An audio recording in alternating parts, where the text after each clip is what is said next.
의인은 한 사람도 없습니다. 이런 제목으로 같이 은혜를 사모하겠습니다.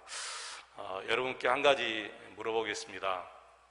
여러분은 죄인입니까? 의인입니까? 여러분 정확하게 확신 있게 대답을 하셔야 됩니다. 여러분 죄인입니까? 의인입니까? 많은 분들이 이 질문 앞에 확신 있게 답을 못하고 머뭇거려요. 매일 살아가면서 죄짓고 살아가는 자신의 모습을 보니까 영락없이 죄인이거든요. 그런데 주님의 말씀에 예수 그리스도를 영접하고 구주로 믿고 예수 안에 있으면 의인이다 했으니까 또 의인 같기도 한 거예요. 그러니까 죄인과 의인 사이에서 왔다 갔다 하는 거예요. 여러분, 어찌 그런 믿음으로 천국 간단 말입니까, 여러분? 그런 믿음 가지고서는 천국에 갈 수가 없어요. 결론부터 말씀드리자면 저와 여러분은 예수 그리스도 안에 있기 때문에 의인 줄로 믿습니다. 예수님을 구주로 믿으면 분명히 우리 하나님께서 말씀하셨죠. 다시는 결코 정죄함이 없다. 결코 정죄함이 없다. 정죄란 말은 너는 죄인이다 이렇게 정한다는 것을 정죄라고 얘기합니다. 예수 그리스도 안에 있는 사람들은 결코 정죄함이 없다 그렇게 말씀하셨습니다. 그러므로 여러분 이제는 그 어떤 염려도 마시고 흔들리지 마시고 구원의 확신을 갖고 담대하게 꼭 살아가시기를 축원합니다. 오늘 본문 10절 다시 한번 읽어보실까요? 10절입니다. 기록된 바 의인은 없나니 하나도 없으며 의인은 한 명도 없다 그렇게 성경은 선언합니다. 여러분 어떤 사람이 죄인입니까? 누가 죄인입니까? 여러분 생각대로 말씀하지 마시고 성경대로 한번 어떤 사람이 죄인인가 한번 말씀해 보시기 바랍니다. 여러분의 생각대로 얘기하지 말고 성경에 나와 있는 대로 죄인은 어떤 사람이 죄인인가 한번 생각해 보십시오.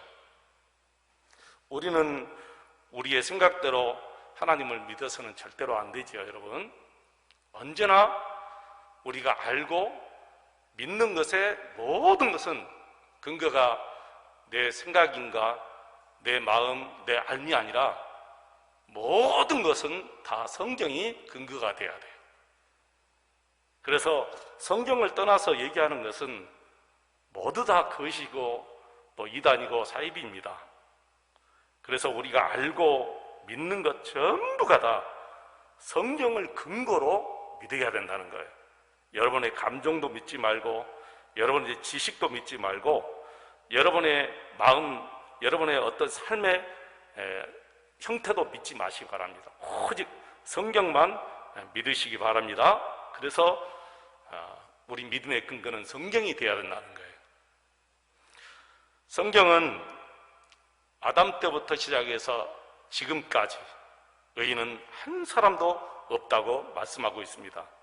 다 죄인입니다. 아담 때부터 시작해서 지금까지, 그리고 앞으로 오고 오는 모든 세대, 모든 사람들에게 다 이 말씀이 적용되는 거예요. 누가 한 명도 외가 될 수가 없어요. 그러니까 여러분, 죄인 가볍게 생각해서는 안 되겠죠. 정말 죄인 무겁게 생각을 해야 됩니다. 죄인은 하나님의 무서운 진노 아래 있다고 분명히 성경은 얘기합니다. 절대로 여러분 생각대로 믿어서는 안 된다고 말씀했죠. 죄인은 정말 무서운 하나님의 진노 아래 있어요. 그러니 여러분 죄와 죄인이 얼마나 여러분 큽니까 여러분? 정말 중요한 것이죠. 그 하나님의 진노가 얼마나 무서운지는 사실 우리가 지금 상상으로도 할 수 없어요. 생각하면 너무너무 무섭고 끔찍해서 정말 소름이 끼칠 정도고 지옥의 그 무서운 형벌을 한 번만이라고 생각하면 여러분 몸이 오싹오싹 달라붙습니다. 지옥의 그 무서운 형벌을 조금이라도 생각해 보면 정말 몸이 오싹오싹 달라붙어요. 얼마나 무서운지. 어떤 분이 이런 말씀을 했어요. 세상 살아가면서 죄를 짓지 않고 살아간 사람이 어디 있나요? 세상 살아가면서 죄를 짓지 않고 살아간 사람이 어디 있나요? 누가 거짓말을 한 번도 안 해보고, 누가 마음속에 악한 생각을 한 번도 안 해보고, 누가 부모님의 말씀 거역하지 않고 살아왔는가요? 그런데 그런 죄로 인하여 지옥 보낸다는 것이 말이 됩니까? 어떻게 그분이 하나님이십니까? 열을 올려서 말합니다. 혹시 우리 중에도 그렇게 생각하는 분들이 계실지 모르겠어요. 이렇게 생각하는 분들은 아직 죄가 무엇인지, 그리고 죄인이 어떤 사람이 죄인지 모르기 때문에 그런 얘기를 하는 거예요. 죄인이란 사람들이 일상을 살아가면서 하는 거짓말이나, 그리고 어떤 부모를 거역한 것이나, 그리고 남을 미워하는 것이나, 그리고 마음속에 악한 생각을 가진 것이나, 이런 것을 하며 산다고 죄인이 아니에요. 이런 것들은 죄인이기 때문에 그 사람에게서 나타나는 삶의 열매들이 죄의 열매들 뿐이지, 그런 것 한다고, 그런 죄를 짓는다고 죄인이 아니고, 그런 것들은 우리가 죄인이기 때문에 우리 삶의 열매로 나타나는 것이다, 그 말이에요. 근데 대부분 모든 사람들은, 심지어는 우리 성도들도 도덕적이고 윤리적인 죄를 짓고 살아가기 때문에 죄인이라고 생각을 해버린다는 거예요. 이것은 아주 큰 오해입니다. 우리가 정말 잘못 알고 계신 것입니다. 우리가 생각하는 이런 죄는 죄인에게서 열리는 죄의 열매이지 결코 그런 죄를 짓고 산다고 죄인이 아니라는 것입니다. 그래서 사람들은 죄의 경중을 많이 생각해요. 죄의 경중을 가지고 저 사람은 참 선한이고 저 사람은 참 악한 사람이다, 이렇게 사람을 평가해요. 이게 꼭 무엇과 같으냐면은 그 깡패 두목이 자기 조직을 배신해서 떠나버린 사람에게 이 나쁜 놈 하면서 막 입에 담지 못할 욕을 퍼붓는 거하고 똑같아요. 너무 우습지 않습니까, 여러분? 깡패 두목이 자기 조직에서 떠난 그 사람에게 온갖 욕설을 다 퍼붓는 거하고 똑같단 말이에요. 그런데 우리 하나님은 우리가 생각하는 그런 죄의 경중을 가지고 사람을 판단하지 않습니다. 본질적인 면에서 하나님은 성경 말씀을 통해서 세상 모든 사람들은 다 똑같은 죄인이라 이렇게 성경은 선언해 버렸어요. 세상 모든 사람들은 태어날 때부터 죄인으로 태어나서 죄인이지, 살아가면서 죄를 짓기 때문에 죄인이 아니라는 것입니다. 다시 말씀드립니다. 사람이 살아가면서 짓는 죄는 우리가 죄인이기 때문에 삶 속에서 열리는 죄의 열매들이지, 그것 죄 짓는다고 죄인이 아닙니다. 그래서 죄는 사람의 근본 본성을 따지는 것이지 죄를 짓고 안 짓고 사는 것을 얘기하는 것이 아니다는 거예요. 그래서 사도 바울이 오늘 본문 11절 그리고 17절에서 모든 인간의 죄인됨을 구체적으로 언급합니다. 11절 말씀 보면 깨닫는 사람도 없고 하나님을 찾는 사람도 없다고 말합니다. 12절에 보면 선한 일을 한 사람은 한 사람 없다고 얘기합니다.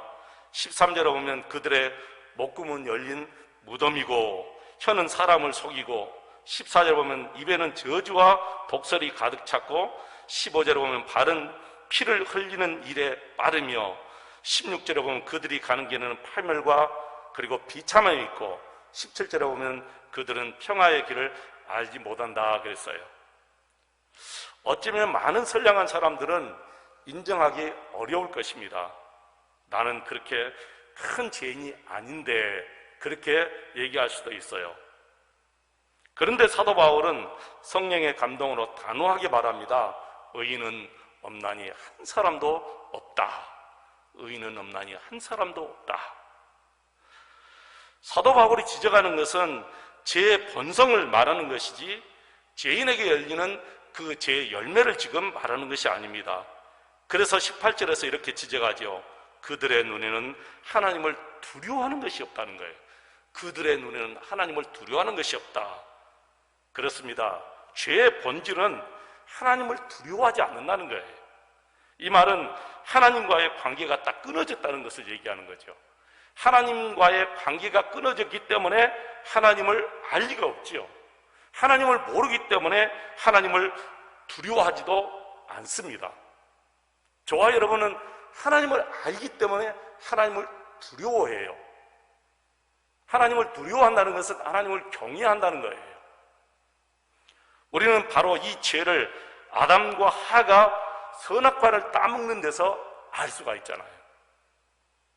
예전에 어떤 학생이 이런 질문을 했어요. 목사님, 선악과 따먹는 것, 그것이 뭐가 중요해서 온 인류의 원죄가 된다는 말입니까?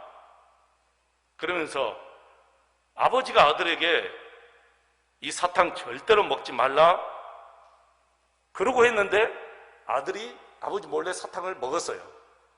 그렇다고 아버지가 너희 나쁜 놈 자식, 너는 더 이상 내 아들이 아니야, 이 집에서 떠나, 이것하고 뭐가 다릅니까? 그러는 거예요.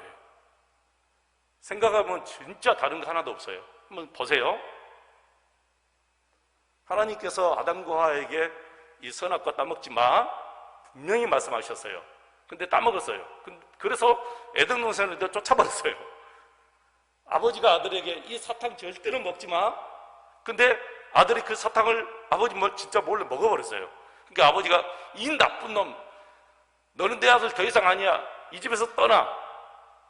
뭐가 다릅니까, 여러분? 다른 거 하나도 없잖아요. 자, 그런데 여러분, 이 선악과를 따먹는 것하고 이 사탕 먹는 문제는 완전히 근본적으로 다른 것이 있어요. 뭐냐면은 선악과를 따먹었다는 것은 아담과 하와가 더 이상 자기 마음속에 하나님을 주인으로 모시지 않는다는 거예요. 성경에 뭐라 했습니까? 마귀가 아담과 하와를 유혹할 때 이 선악과를 따먹으면 너희 눈이 밝아서 하나님처럼 돼 라는 말을 그 마음에 심어준 거예요. 아담과 하와 마음속에 심어줬어요. 선악과 따먹어도 돼. 하나님 왜 따먹지 말라고 한 줄 알아? 따먹으면 너희 눈이 밝아져서 하나님처럼 되니까 따먹지 말라고 한 거야. 진짜 그랬어요, 하나님이? 그렇게 정말 됩니까? 안 되는데 사탄이 그렇게 유혹을 심어주니까 아담과 하와 마음속에 진짜 그렇게 될 줄 알고 믿은 거예요. 그래서 따먹은 거예요. 그냥 먹고 싶어서 따먹은 게 아니라. 그런데 그거하고 어떻게 사탕하고 같아요? 그러니까 아담과 하와가 선악과를 따먹었다는 것은 그냥 먹고 싶어서 먹은 게 아니고 자기 눈이 밝아져서 하나님처럼 될 것이다 라는 그 마귀의 유혹에 넘어가서 이제 자신의 하나님이 되고 싶어서 그렇게 한 거예요. 그동안에는 자신의 하나님을 모시고 살았어요. 근데 이제는 아니에요. 자신의 하나님이 되고 싶어서 그 선악과를 따먹은 거예요. 그것이 얼마나 큰 인류의 원죄입니까? 한번 생각해 보세요. 이보다 더 큰 죄가 여러분 어디 있어요? 자기 마음에 왕이신 하나님을 쫓아버리고 자기가 왕이 되겠다는 거예요. 이게 뭐예요? 반역죄예요, 반역죄. 여러분은 사극을 보아서 아시겠지만 반역죄는 삼족을 멸해요, 삼족을. 뿌리까지 뽑아버리는 거예요. 그렇게 무서운 것이 반역죄예요. 근데 아담과 하와가 범죄한 것은 하나님을 내쫓은 반역죄라는 거예요. 그러니까 그것이 인류에게 가장 큰 무서운 범죄가 된 거예요. 원죄가 된 거예요. 그래서 로마서 1장 28절 보면 그들이 마음에 하나님 두기를 싫어했다. 하나님 두기를 싫어했다. 이것이 얼마나 큰 죄입니까? 이것이 죄다고 말이에요. 우리가 살아가면서 거짓말하고 뭐 남을 속이고 그리고 마음에 악한 생각을 품고 이런 것들은 내가 죄인이기 때문에, 하나님을 마음에 두지 않고 살아가는 죄인이기 때문에 거기에서 맺혀지는 열매이지, 그런 죄를 짓는다고 내가 죄인이 되는 것이 아니라는 거예요. 사람에 따라서 죄의 열매가 많은 사람이 있고 죄의 열매가 적은 사람이 있다고 말합니다. 세상은 그것을 가지고 흉악한 죄인 또는 의인이라고 부릅니다. 그러나 하나님은 똑같이 죄인이라고 여깁니다. 하나님 앞에서는 큰 죄인이 어디 있고 작은 죄인이 여러분 어디 있습니까? 그것을 우리 주님은 누가복음 18장에서 부자 청년이 예수님께 나와서 선생님, 내가 무슨 선한 일을 많이 해야 영생을 얻을 수 있습니까? 라는 그 질문에서, 그 사건에서 우리가 찾아볼 수가 있어요. 그는 평생 율법을 어긴 적이 없다고 얘기합니다. 평생을 율법을 어긴 적이 없다고 얘기해요. 그러니까 죄가 율법을 잘 지키느냐 아니면 잘못 지키느냐라고 따지면 그 청년은 영생을 진짜 얻을 자격이 넘치고도 넘치죠. 그러나 우리 주님은 그에게 한 가지 부정한 것이 있다고 얘기하면서 재물을 다 가난한 사람들에게 나눠주고 와서 나를 따르라. 그리하면 하늘에 보화가 있을 것이다 그랬어요. 여러분, 이것은 재물을 많이 가지고 있기 때문에 영생을 얻지 못한다 그런 뜻이 아니잖아요. 그 청년의 마음속에 진짜 예수님이 죄인인가 아니면 다른 또 어떤 것이 죄인인가를 알고자 원하신 거예요. 우리 마음에 예수님이 왕 되신 사람에게는 재물을 다 나누어 주고 나를 따르라, 그 말이 무슨 문제가 되겠습니까? 문제가 안 됩니다. 진짜 예수님을 나의 왕으로 모시고 사는 사람은, 수연아, 너 가서 너의 재산 다 나눠주고 나를 따라. 내가 정말 예수님을 나의 왕으로 진심으로 모시고 산다면 그 예수님의 말씀에 전혀 문제가 되지 않는다는 거예요. 근데 이 청년은 그 예수님의 말씀에 몸이 굳어져 버려서 근심하고 그 자리를 떠나가 버렸다, 그렇게 얘기합니다. 그에게 정말 영생에 관한 갈망이 있었는지 아니면 그냥 해본 말인지 모르지만 그 마음은 재물이 왕이었어요. 그 청년에게는 재물이 왕이었지 예수님을 진짜 왕으로 모시고 살려는 마음이 없었다는 것을 얘기하는 거예요. 보세요. 예수님은 분명히 말씀하셨어요. 그 모든 재산을 다 가난한 사람에게 나눠주고 오면 내가 하늘의 보화를 너에게 주겠다. 이게 영생이거든요. 하늘의 보화는 영생이고 예수님 자신이 바로 보화고 예수님이 영생이잖아요. 그러니까 진짜 그 청년이 예수님께 질문했잖아요. 내가 무슨 선한 일을 많이 해야 영생을 얻겠습니까?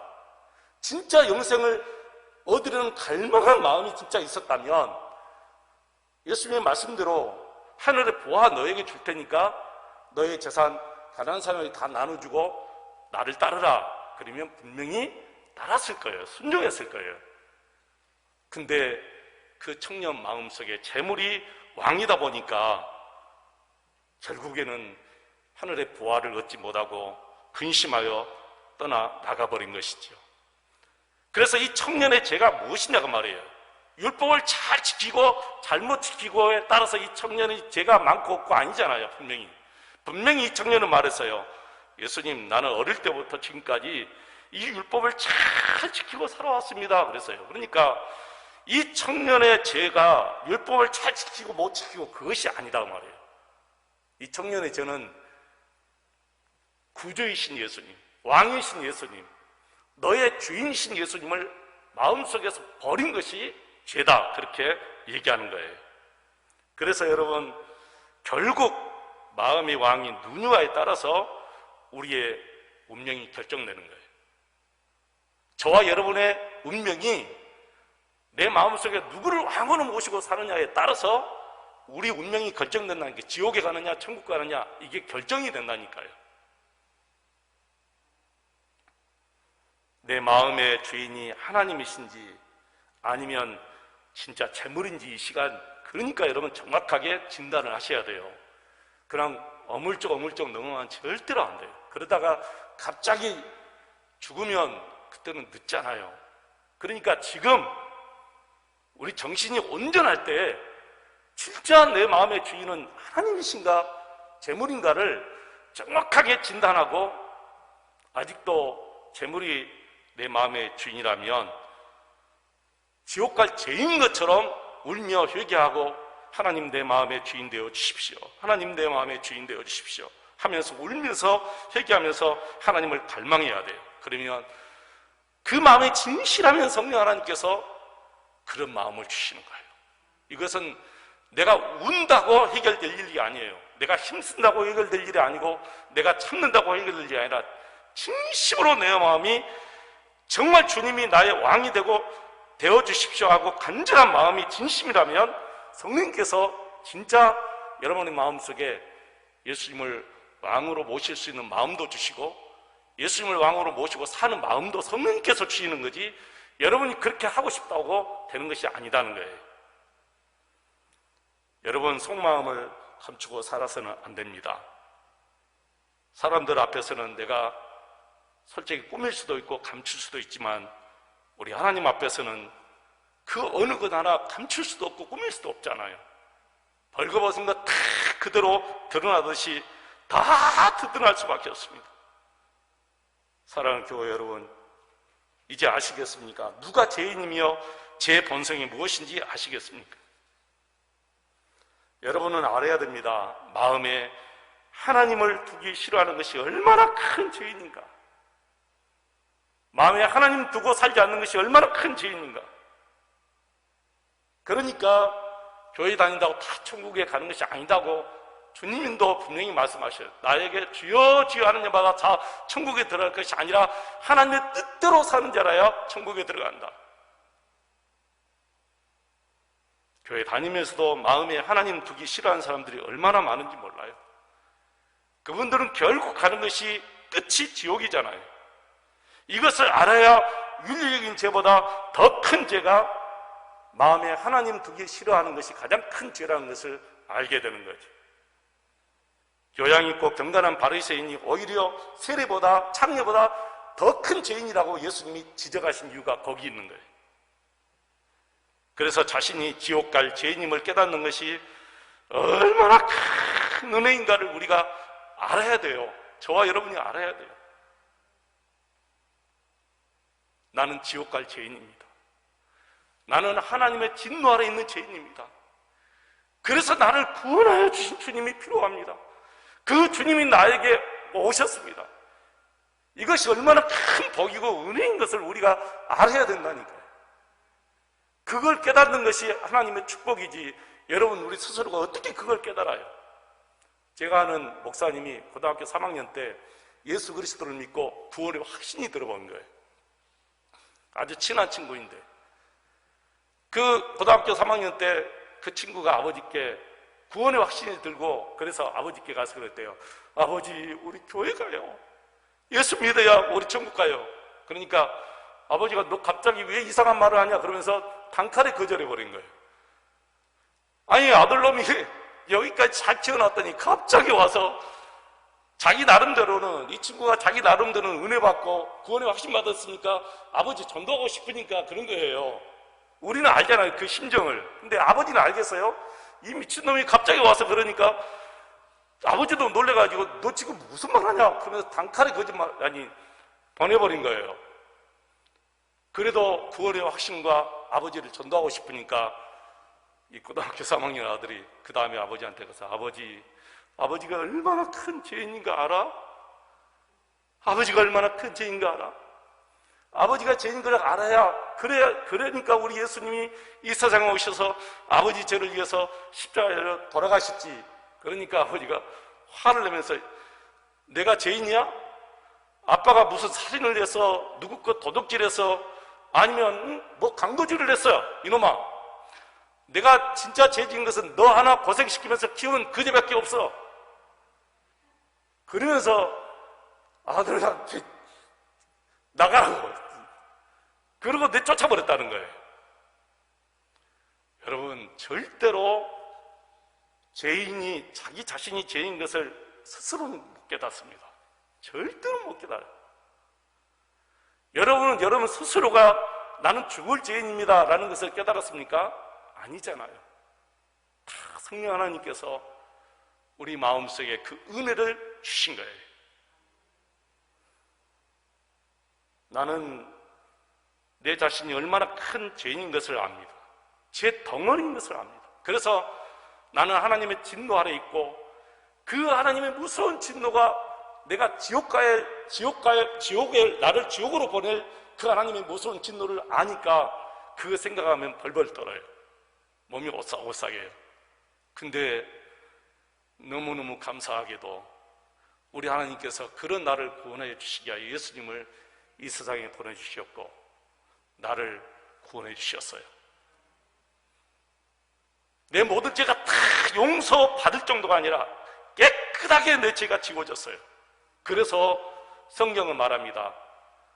결코란 말은 절대란 뜻이에요. 결코, 절대. 너를 정죄하지 않겠다. 너는 죄인이다. 더 이상 말하지 않겠다는. 그러니까 우리가 의인이라는 거예요. 목사님, 의인인데 또 죄 짓고 사는데요? 그러니까 여러분 생각을 믿지 말라는 거예요. 더 이상 여러분 생각이나 여러분 감정이나 여러분이 죄를 지으니까 나는 또 죄인이라 이렇게 생각하지 말라는 거예요.